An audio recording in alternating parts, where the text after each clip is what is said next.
제가 여러 번 말씀드린다시피 2024년 올해의 올해의 주제는 그리스도께서 주님 되시게 하라입니다.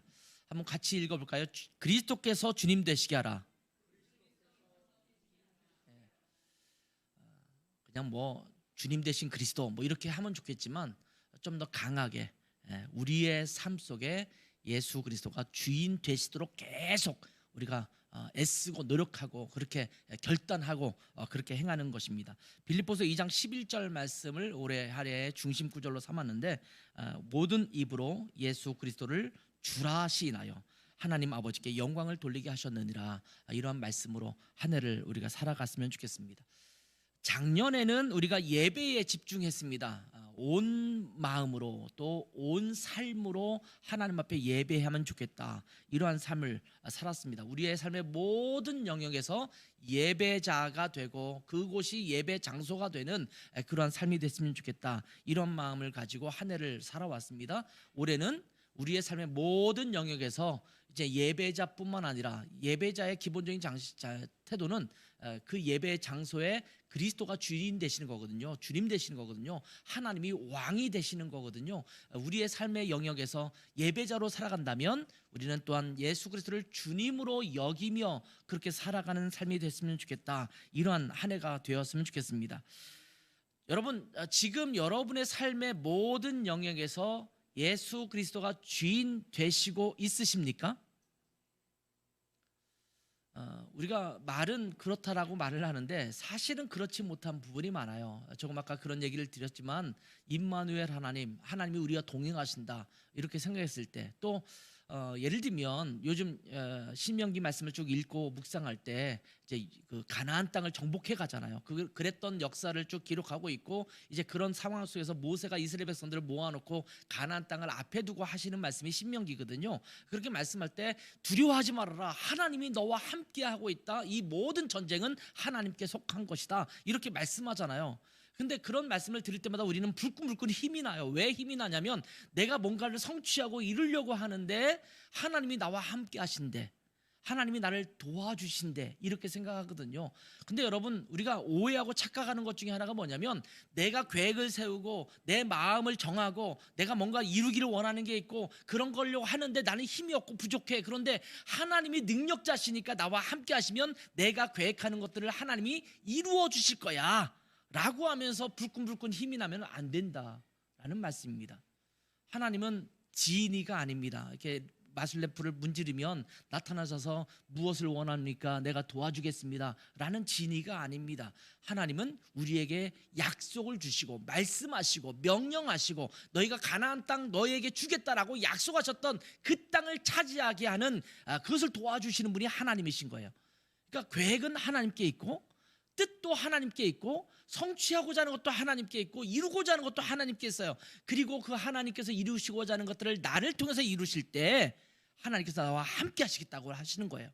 너 혼자 그 일을 하라고 하는 게 아니야. 내가 너와 함께 하겠다, 이렇게 말씀하시는 겁니다. 여러분, 여러분이 살아가는 가정 주인이 누구십니까? 예수 그리스도십니까?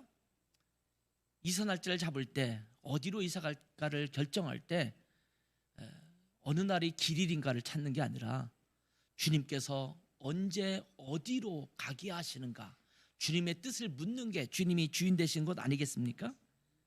여러분의 학업에 있어서 공부하는 데죠. 또 여러분의 직장 일을 함에 있어서 뭔가 사업체를 운영하고 있다면 여러분의 사업체 속에서 또 여러분의 부부관계나 또 자녀들과의 관계 또는 부모님과의 관계 속에서 또 다른 사람들과의 관계 속에서 또 내가 돈과 물질이 필요하잖아요. 그런 물질이나 돈에 대해서도, 내 취미에 대해서도, 여러분의 신체, 여러분의 몸에 대해서도, 여러분의 마음과 또 여러분이 무엇인가 투자하려고 한다면 내가 주식에 투자해야 되느냐, 아니면 내가 부동산에 투자해야 되느냐, 아니면 적금을 들여야 되느냐, 그런 투자에 대한 문제도, 우리의 건강도, 우리의 진로와 우리의 미래도, 우리가 살아가는 모든 영역에서 예수 그리스도가 주인 되시고 있으시냐는 말씀입니다. 우리가 많은 경우 일단 주님 되시는 거는 뒤로 하고 내 마음에 소망이 있어요. 물론 주님께서는 그리스도 안에서 내 마음에 소원을 두고 행하게 하시는 분이에요. 성령님께서 그런 소원을 갖게 하시는 경우도 있어요. 그러나 그런 것과 관계없이 내가 꿈꾸고 내가 생각하면서 그것을 내가 이루기를 원하고 그것을 주님께서 잠깐 좀 도와주시면 좋겠다라고 생각해서는 안 된다라는 말씀입니다. 우리는 예수 그리스도를 주님이라고 부르긴 하지만 여전히 많은 부분에서 자기 스스로 생각하고 고민하면서 자기가 결정하고 행할 때가 많습니다. 여러분, 우리 라이트하우스 무브먼트, 또 우리 라이트하우스 고향교회가 추구하는 5가지의 핵심 가치가 있죠. 라이트라고 하는 LIGHT라고 하는 철자를 따서 우리가 쭉 5가지의 핵심 가치를 말하고 있잖아요. 여러분, 주보 1면에 보면 나와요. L, 첫 번째 게 뭐였습니까? 로드십입니다. 로드십. 우리 라이트하우스 고향교회가 추구하는 핵심 가치 첫 번째가 뭐라고요? 로드십입니다. 굉장히 중요하다는 말씀입니다. 주님이신 예수 그리스도만이 오직 주인입니다. 이렇게 옆에 글을 써놨죠.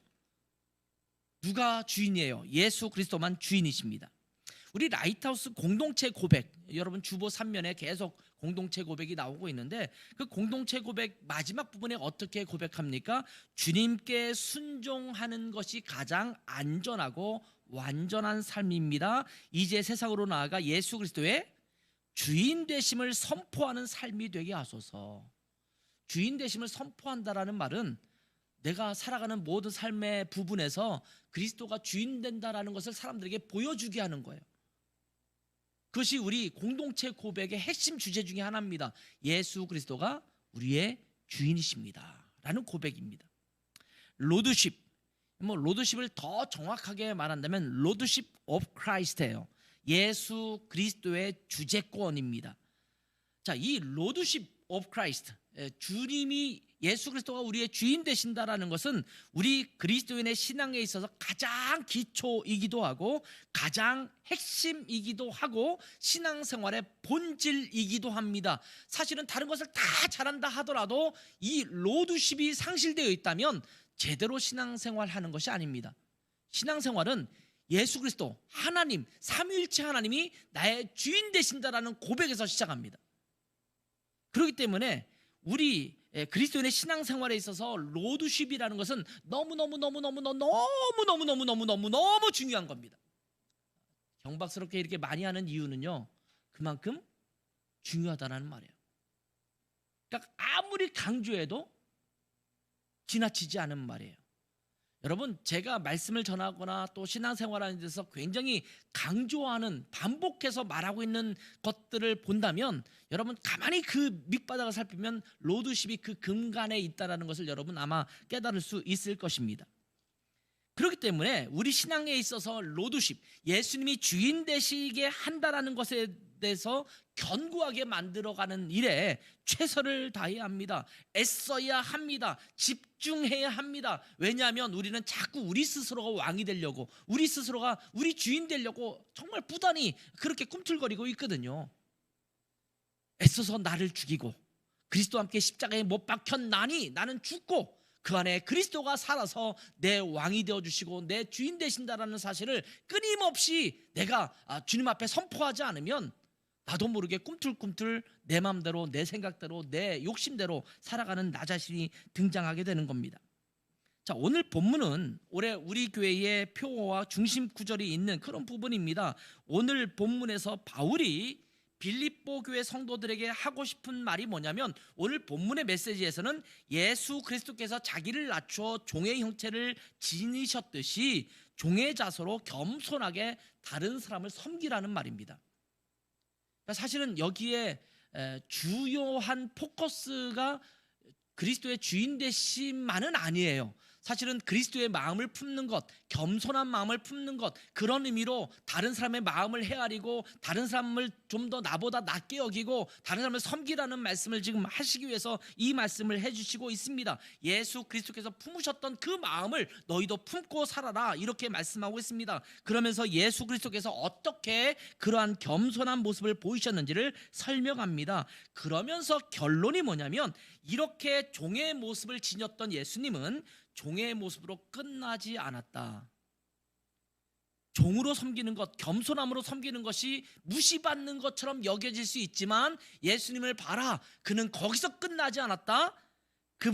예수님은 하나님께서 지극히 그분을 높이셔서 모든 이들이 예수 그리스도를 주님이라고 시인하게 해서 하나님 앞에 영광을 돌리게 했다라고 하는 부분으로 끝나는 거거든요. 그래서 오늘 본문을 통해서 주님께서 어떻게 이 세상에 오셨고 또 어떤 사역을 하셨으며 그리고 그분이 어떤 분이 되셨는가에 대한 부분에 좀 관심을 갖고 말씀을 좀 나누려고 합니다. 먼저 살펴볼 것은 예수 그리스도는 하나님과 본체 되신다, 하나님과 동등하시다라는 말씀입니다. 자, 예수 그리스도는 하나님과 본체라고 말씀하시죠. 본체라는 말이 뭡니까? 바로 그 자체라는 거예요. 그 자체, 하나님 그 자체이시다라는 표현을, 그분은 하나님과 본체시다, 이렇게 말씀하고 있는 거거든요. 다시 말하면 예수 그리스도는 곧 하나님이시다, 이렇게 말씀하고 있는 거죠. 6절을 한번 보세요. 그는 근본 하나님의 본체시나 하나님과 동등됨을 취할 것으로 여기지 않았다. 다시 말하면 하나님과 동등하신 분이다. 그분도 하나님이시다. 그런데 그 자리, 그 위치를 고집하지 않고 종의 모습으로, 인간의 모습으로 이 땅에 오셨다라는 것을 말씀하고 있습니다. 예수님은 하나님의 본질적인 모습을 지니신 분이십니다. 예수 그리스도의 신성을 말씀하고 있습니다. 성경에서는 예수 그리스도가 하나님이심을 여러 번 강조하고 있죠. 또 성령님도 곧 하나님이시라는 것을 강조하고 있어요. 다시 말하면 하나님과 예수 그리스도와 성령은 same, 전부 같은 분이라는 것이 여러 군데서 말씀되고 있어요. 그래서 기독교인들은 삼위일체 하나님을 믿습니다. 이단들은 잘 안 믿어요. 이 삼위일체를 안 믿는 이단들이 꽤 많습니다. 근데 성경에서 삼위일체라는 말은 등장하지 않아요. 그런데 굉장히 많은 곳에서 예수 그리스도와 하나님과 성령님이 한 분이시다라는 표현들이 자주 등장하고 있습니다. 특별히 오늘 요한복음 14장 9절에 보면 하나님 아버지를 좀 보여주십시오라고 예수님의 제자 중에 한 사람인 빌립이 그렇게 이야기를 합니다. 그때 주님께서 이렇게 대답하십니다. 빌립아, 내가 이렇게 오래 너희와 함께 있을 때 내가 나를 알지 못하느냐? 나를 본 자는 아버지를 보았거늘 어찌하여 아버지를 보이라 하느냐? 나를 봤다면 하나님을 본 거랑 똑같아. 내가 곧 하나님이다, 이렇게 말씀하시고 있는 거예요. 요한복음 1장 1절에 보면 태초에 말씀이 계시니라, 이 말씀이 하나님과 함께 계셨으니 이 말씀은 곧 하나님이시니라. 말씀이 하나님이시고 근데 이 말씀이 하나님과 함께 있다라고 말합니다. 근데 이 말씀이 누구냐? 이 말씀이 누구냐라는 사실을 요한복음 1장에 쭉 설명을 하고 있는데 14절에 가면 말씀이 육신이 되어 우리 가운데 거하심에 우리가 그의 영광을 보니 아버지의 독생자의 영광이요 은혜와 진리가 충만하더라. 말씀은 곧 독생자, 다시 말하면 예수 그리스도가 말씀이라는 걸 표현하고 있죠. 그러니까 태초에 말씀이 있다, 그 말씀이 하나님과 함께 했다라는 말은 풀어서 설명하면 예수 그리스도가 태초부터 계셨고 그분이 하나님과 함께 세상을 만드셨고 그분이 하나님이신데 이 땅에 오셨다라고 지금 요한복음에서 1장에서 계속 설명해주고 있는 말씀입니다. 예수 그리스도는 하나님이십니다. 지금 우리는 예수 그리스도께서 하나님이시다라고 말하면 그 표현에 굉장히 익숙합니다. 근데 예수님께서 이 땅에 육신을 입고 오셨던 그 시대만 해도 이것은 이렇게 표현하는 것은 십자가에 달려 죽을 만한 발언입니다. 신성모독죄입니다. 옛날 성경에는 참남하다 이렇게 표현했어요. 참남하도다. 새롭게 번역되면서 신성모독을 하는구나 이렇게 번역이 됐는데 아무튼 하나님을 욕되게 하는 표현입니다. 이 말은 엄청난 말씀입니다. 예수 그리스도는 단순히 4대 성인에 속하는 도를 깨달은 위대하고 훌륭한 그런 인간이 아니라 하나님이시라는 겁니다. 이것은 굉장히 위대한 발견입니다. 하나님은 창조주이십니다. 믿으십니까? 온 우주 만물을 만드시고 이 우주 만물의 주관자가 되시고 그 우주 만물의 주권을 갖고 계신 분이십니다. 그래서 이스라엘 사람들은 하나님을 부를 때 대체적으로 주님이라고 불렀습니다. 구약 성경에 보면 여호와라는 표현이 많이 등장하잖아요. 여호와 하나님이, 또 너희는 여호와 하나님을, 뭐 이렇게 여호와라는 말이 등장해요. 하나님의 이름이 무엇입니까? 라고 물으면 하나님은 절대적인 존재를 일컬을 때 하나님이라고 표현하잖아요. 근데 그 하나님의 이름은 여호와다, 나는 스스로 있는 자다, 이렇게 표현을 합니다. 야훼라는 말로 번역하기도 하죠. 그런데 신명기 5장 11절에 보면, 10계명이죠. 5장 11절에 신명기에 하나님, 여호와 하나님의 이름을 망령되이 일컫지 말라, 이렇게 말했어요. 여러분, 지금도 우리가 부모님의 이름을 부를 때 함부로 부르지 않잖아요. 저희 아버님 이름을 누군가 부를 때 저희 아버님은 제자 찬자 안재찬 안수집사님이십니다, 뭐 이렇게 얘기를 하거든요. 함부로 이름을 말하기 어려우니까 제자 찬자 뭐 이런 식으로 말하지 않습니까? 하나님의 이름 여호와여 이렇게 함부로 부르는 것은 야 하나님아 뭐 이렇게 말하는 거랑 비슷한 느낌을 갖게 하잖아요. 그래서 이스라엘 사람들은요, 여호와라는 말을 성경으로 옮겼을 때 쓰긴 쓰지만 읽을 때는 이것을 그렇게 부르지 못해요. 그래서 여호와라는 단어가 나오면, 예를 들면 시편 23편에 여호와는 나의 목자시니, 우리는 그냥 그렇게 읽잖아요.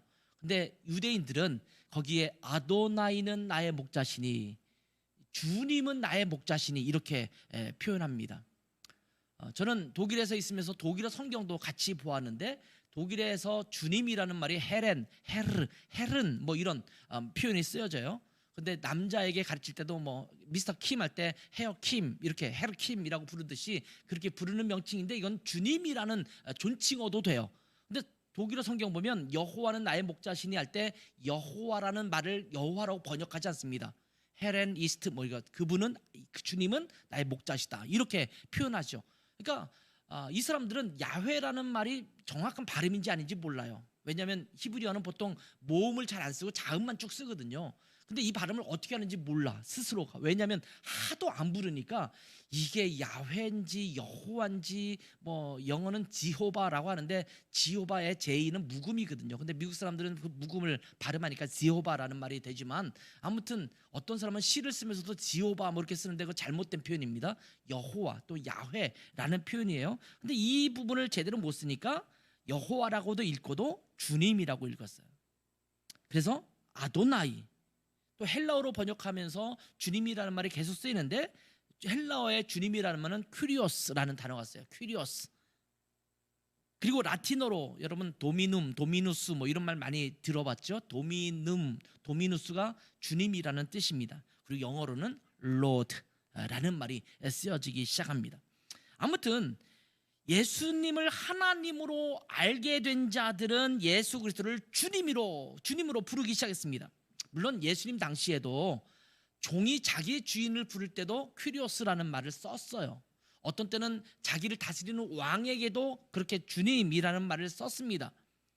그런데 제자가 또 자기의 스승을 부를 때도 때로는 주님이라는 호칭을 썼어요. 그런데 예수님께 주님이라고 부를 때 많은 경우는 그저 존경의 의미를 넘어선 하나님이라는 의미로 예수님께 주님이라고 불렀다라는 겁니다. 그래서 부활하신 예수 그리스도를 직접 만난 제자 도마는 예수님을 향해서 요한복음 20장 28절에 보면 이렇게 고백합니다. 나의 주님이시요 나의 하나님이십니다. 예수 그리스도, 그분은 나의 주인이십니다. 나의 하나님이십니다. 당신은 창조주 하나님과 같은 분이십니다. 이렇게 고백하고 있는 겁니다. 이것이 우리의 고백이 되어야 될 줄 믿습니다. 예수 그리스도는 만왕의 왕, 만주의 주, 창조주 하나님이십니다. 그저 호칭으로만 부르는 주님이 아니라 나를 만드시고 주관하시는 진짜 주님이십니다. 그런데 하나님이신 예수님은 하나님과 동등되신 분이신데 스스로 자기 자신을 낮추어서 성육신 하셨습니다. 인카네이션 하셨어요. 자, 6절에서 8절 말씀을 다시 한번 볼까요? 그는 근본 하나님의 본체시나 하나님과 동등됨을 취할 것으로 여기지 아니하시고 오히려 자기를 비워 종의 형체를 가지사 사람들과 같이 되셨고 사람의 모양으로 나타나사 자기를 낮추시고 죽기까지 복종하셨으니 곧 십자가에서 죽으심이라. 자, 주님은 하나님이신데 성육신 하셨어요. 그리고 십자가를 지셨어요. 그래서 그리스도가 되셨어요. 이 성육신, 십자가, 또 구원자, 즉 그리스도가 되셨다라는 말은 이 땅에 오셔서 행하신 하나님이신 예수님의 사역을 의미합니다. 예수님은 하나님이시지만 하나님의 자리를 떠나서 육신을 입고 이 땅에 오셨습니다. 이것을 우리가 조금 어려운 말로 성육신, 육신을 이루셨다라는 말, 성육신이라는 말을 써요. 그런데 그냥 사람이 된 것뿐만 아니라 종의 형체를 지니시고 십자가에서 죽으셨습니다. 십자가는요, 극악 무도한 죄인들을 사형할 때 사용하는 사형 형틀입니다.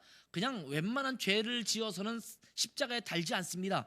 정말 못된 죄를 지은 사람들로 말미암아 지탄을 받을 만한 아주 최악의 죄악을 지은 사람들에게 부여하는 것이 십자가 형틀의 사형이었습니다. 그런데 예수님은 하나님이신데도 불구하고 육신을 입고 이 땅에 오셨을 뿐만 아니라 십자가에서 죽으시기까지 하셨습니다. 그래서 하나님이신 예수님은 성육신 하신 분이시고 십자가를 지신 분이십니다. 그리고 그렇게 해서 구원자가 되셨습니다. 그래서 예수님에게는 뭐라고 붙입니까? 예수 그리스도라고 붙이는 거예요. 사실은 정말 정확하게 표현하려면 예수 그리스도라고 표현해야 돼요. 예수님이라고 표현하는 것만 해도 조금 부족해요. 또 떼고 예수님을 빼고 그리스도라고 불러도 사실은 조금 부족해요. 왜냐하면 그리스도라는 말은 구원자, 메시아라는 말이거든요. 근데 누구든 누구에게든 그리스도라는 말 붙이면 그 사람이 마치 메시아인 것처럼 착각할 수 있죠. 또 예수님이라는 말이 그 당시에 굉장히 이스라엘 사람들에게 자주 붙여졌던 이름 중에 하나예요. 여호수아, 예수아, 또 호세아, 이런 말이 다 예수님과 같은 이름의 뜻입니다. 그러니까 예수라는 명칭이 예수님 당시에도 예수님밖에 있던 것이 아니에요. 다른 사람에도 있어요. 그렇기 때문에 예수님만 말하면 헷갈리니까 나사렛에서 태어나신 예수, 그래서 나사렛 예수라는 명칭을 붙이는 거거든요. 그 당시에 유대인들은 성과 이름이 따로 존재하지 않았어요. 그냥 이름만 있었어요. 그러니까 전부 거기다가 뭘 붙여요. 그래서 앞에 가롯에서 살았던 유다, 가롯 출신 유다, 이런 식으로 부르는 거거든요. 아리마대에 살던 요셉, 그래서 아리마대 요셉. 왜냐하면 요셉이라는 사람이 하도 많으니까 지금처럼 부한댁, 청주댁 이렇게 부르듯이 앞에 그렇게 붙이기도 했어요. 또는 바요나 시몬이라는 이름도 많으니까 요나라는, 바는 아들이에요. 요나의 아들이었던 시몬이라는 표현을 쓰는 거거든요. 그래서 바요나가 이름이고 시몬이 성이 아니에요. 그냥 시몬이 여럿 있는데 그 중에 그냥 바요나, 요나의 아들인 시몬, 이런 표현이에요. 그러니까 예수님을 붙일 때는 사실은 예수 그리스도라고 붙이는 것이 가장 명확하고 정확한 표현이 될 수 있습니다. 아무튼 그래서 예수 그리스도가 되신 것입니다. 예수님께서 인간의 몸을 입으시고 이 땅에 오신 것은 십자가에서 우리 인간의 죄를 대신 짊어지시고 죽임 당하심으로써 우리를 구속하시기 위함입니다. 구속. 우리나라 단어에는 구속이라는 단어가 이렇게 쇠고랑 차는 것도 구속이라고 하잖아요. 감옥에 구속됐다 이렇게 할 때 구속이라는 말 쓰기도 하는데, 여기서 말하는 구속이라는 것은 속량해서 구원했다, 값을 지불하고 건져냈다, 이렇게 하는 표현이 구속이라는 표현입니다. 그래서 예수님을 구주 또는 구세주라고 부릅니다. Savior라는 단어가 사용되고 있죠. 예수님은 우리의 구세주가 되주셔서 이 땅에 오셨고 십자가에 죽으셨고 우리를 죄의 형벌로부터 구원해 주셨습니다. 그래서 우리는 예수님을 뭐라고 부른다고요? 그리스도라고 부릅니다. 그리스도라는 말은 헬라어의 크리스토스라는 단어를 우리말로 번역할 때 그리스도, 기독이라는 단어도 그리스도라는 말이에요. 기독교란 그리스도교의 한자어 표현이거든요.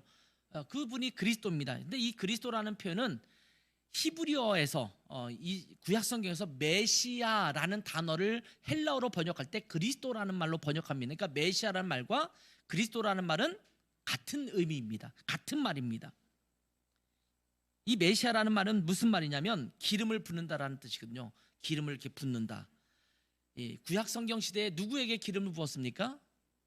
대표적으로 세 명의 직분자에게 부어요. 그것은 선지자에게 기름을 부어서 선지자로 구별하고, 또 한 경우는 제사장에게 기름을 부어서 제사장의 일을 하기도 합니다. 그리고 왕에게 기름 부어서 왕이 되게 합니다. 예수님은 이 땅의 마지막 선지자이시고 마지막 하나님을 향한 대제사장이 되어주시고 우리의 왕이 되어주신 그런 분이라는 것을 말할 때 메시아라는 표현을 구체적으로 사용하기 시작했습니다. 자, 예수 그리스도는 하나님이십니다. 그런데 이 땅에 오셔서 죄인 취급을 받으시고 십자가에서 죽으신 그런 분이십니다. 그리고 우리의 죄값을 다 치르셨습니다. 그래서 우리의 구원자, 우리의 메시아가 되신 것입니다. 근데 여기서 끝나지 않습니다. 우리가 구원받았다, 우리가 예수 그리스도가 우리의 구원자다 라고 하는 것에 우리 많이 감격하잖아요. 우리를 죄 가운데 구원하신 하나님 얼마나 감격스럽고 은혜스럽습니까? 근데 많은 그리스도인들이 여기서 자꾸 그치려고 해요. 근데 주님은 우리에게 뭘 요구하시냐면 나는 너의 구세주가 될 뿐만 아니라 너의 주인이 된다, 이렇게 말씀하시는 거예요.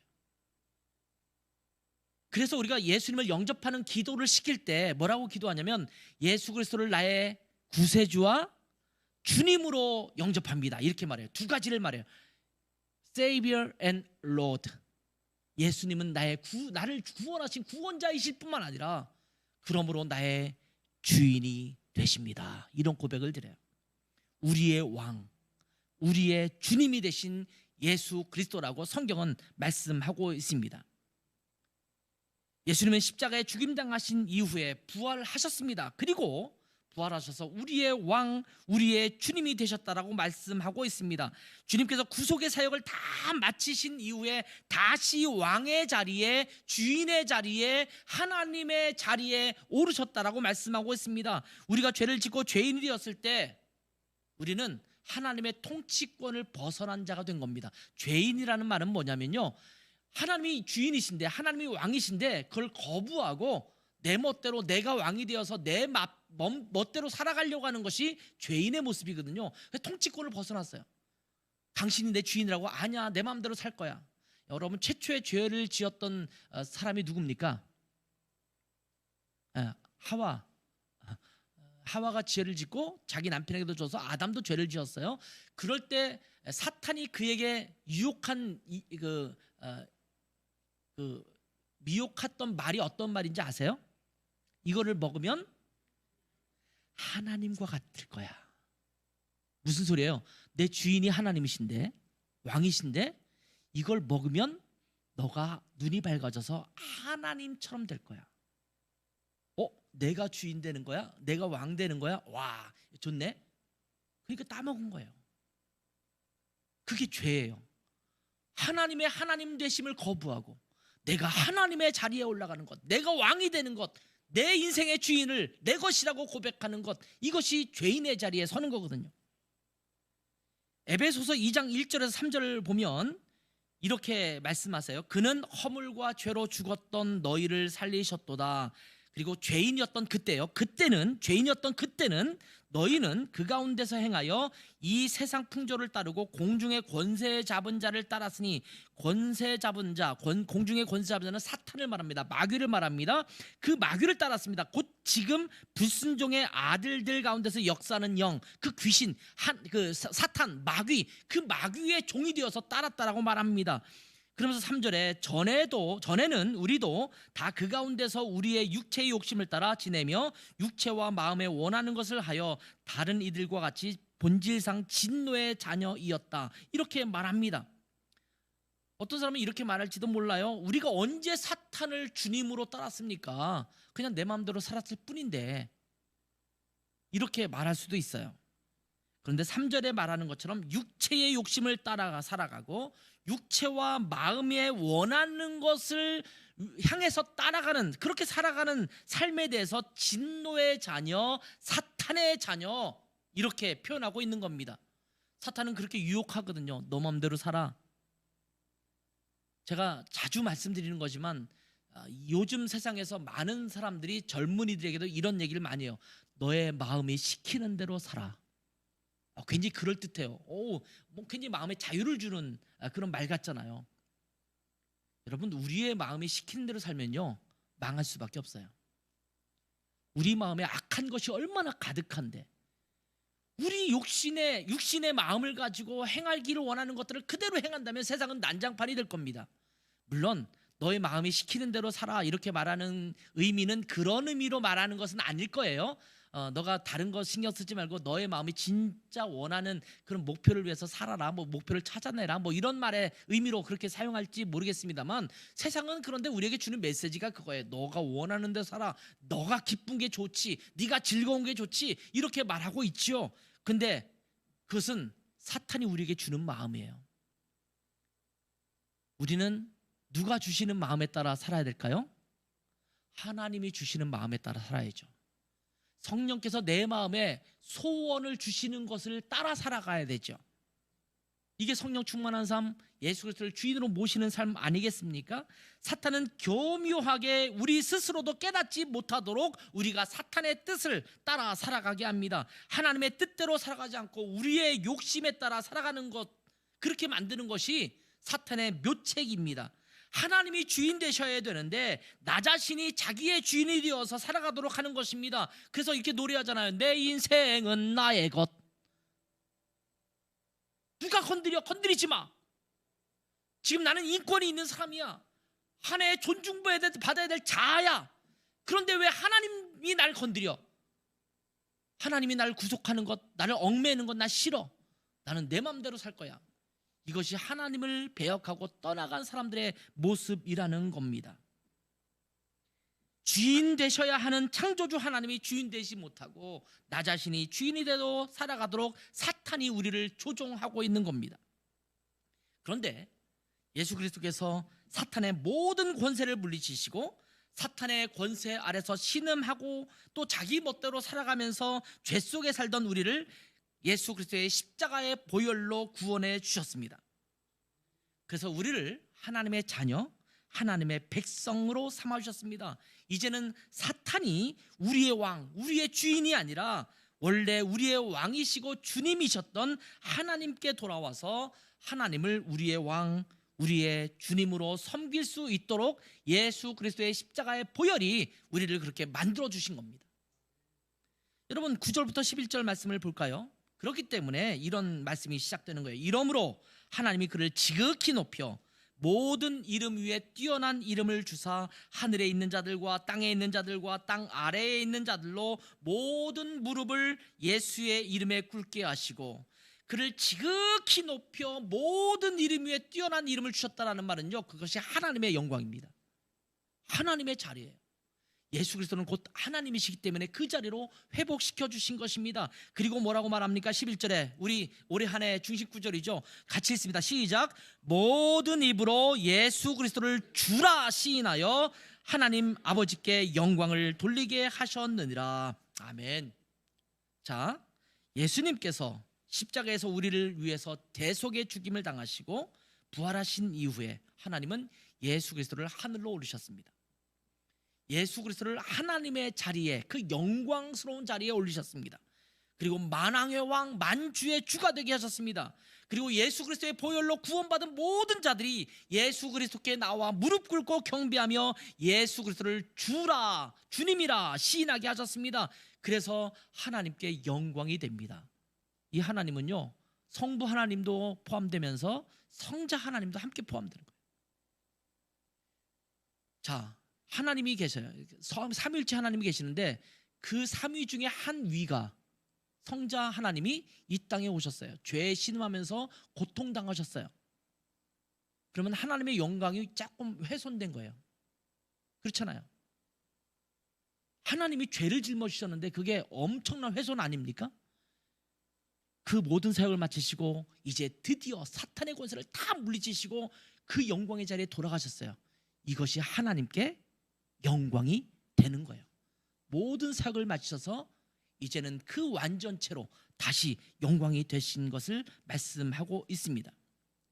자, 이제 우리 그리스도인들은 어떻게 예수 그리스도로 말미암아 죄에서 구원받아서 하나님의 자녀, 또 하나님의 백성으로 살아갈 수 있을까요? 자, 이렇게 고백하시면 됩니다. 우리의 주인은 예수 그리스도이십니다. 따라할까요? 우리의 주인은 예수 그리스도이십니다. 그분이 우리를 구속하신 예수님이시잖아요. 자, 구속이라는 말이 뭐라고 그랬어요? 값을 지불하고 샀다라는 거예요. 그것이 구속이에요. 돈을 주고 샀으면 그 돈을 주고 산 사람의 소유가 되는 거죠. 우리는 예수 그리스도의 소유가 된 자들입니다. 우리는 하나님의 자녀가 되었고 하나님의 백성이 된 자들입니다. 이제는 예수 그리스도께서 그리스도의 보혈로 우리를 사셨습니다. 이제는 예수 그리스도의 소유가 되었습니다. 자, 고린도전서 6장 19절 20절을 같이 한번 읽어보겠습니다. 고린도전서 6장 19절 20절입니다. 시작. 너희 몸은 너희가 하나님께로부터 받은 바 너희 가운데 계신 성령의 전인 줄을 알지 못하느냐?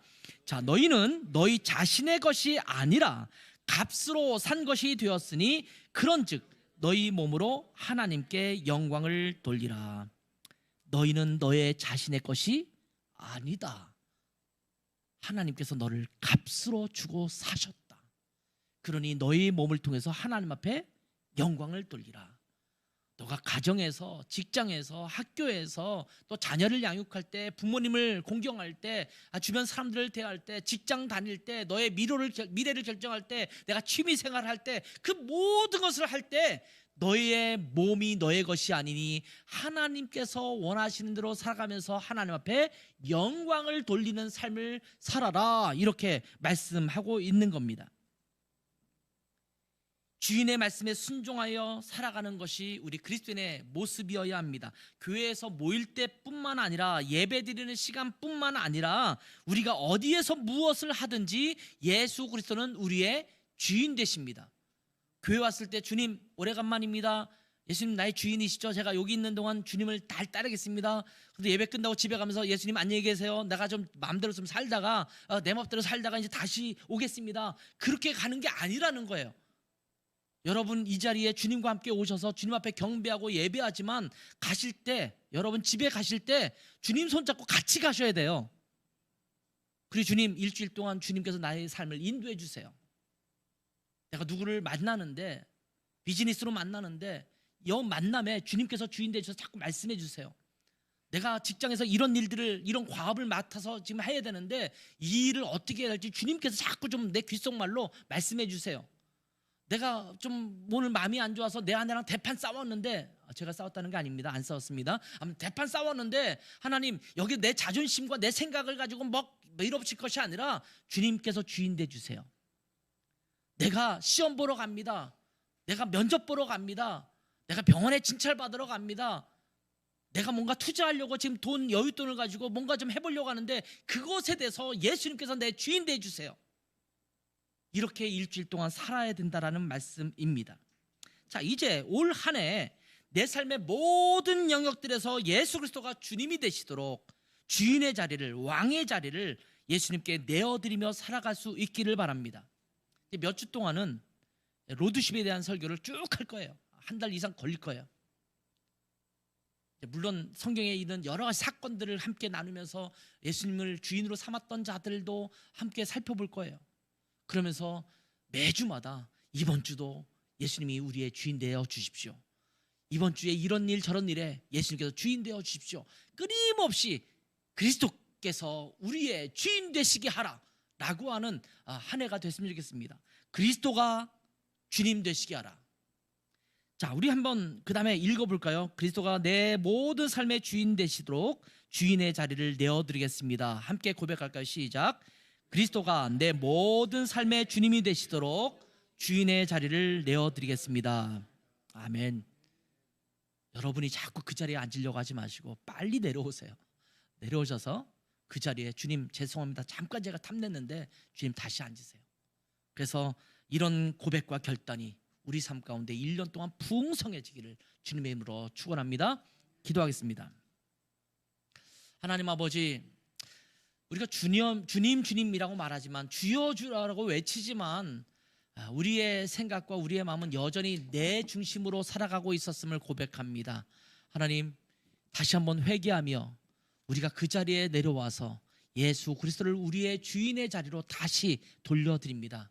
주님 우리의 삶의 주인 되어 주셔서 우리의 삶을 이끌어가 주시고 정말 구석구석 삶의 모든 영역에서 예수 그리스도가 우리의 주인 되신다라는 것을 고백하며 그 자리를 내어드리며 그것에 순종하며 살아가는 올해 한 해 우리의 인생 될 수 있도록 축복해 주시옵소서. 우리 라이트하우스 고향의 주인도 하나님이심을 저희가 믿음으로 고백합니다. 하나님 우리 교회도 하나님께서 아름답게 이끌어가 주시고 우리가 그것을 따라가는 저희들 되게 도와주시옵소서. 감사하며 예수님의 이름으로 기도했습니다. 아멘.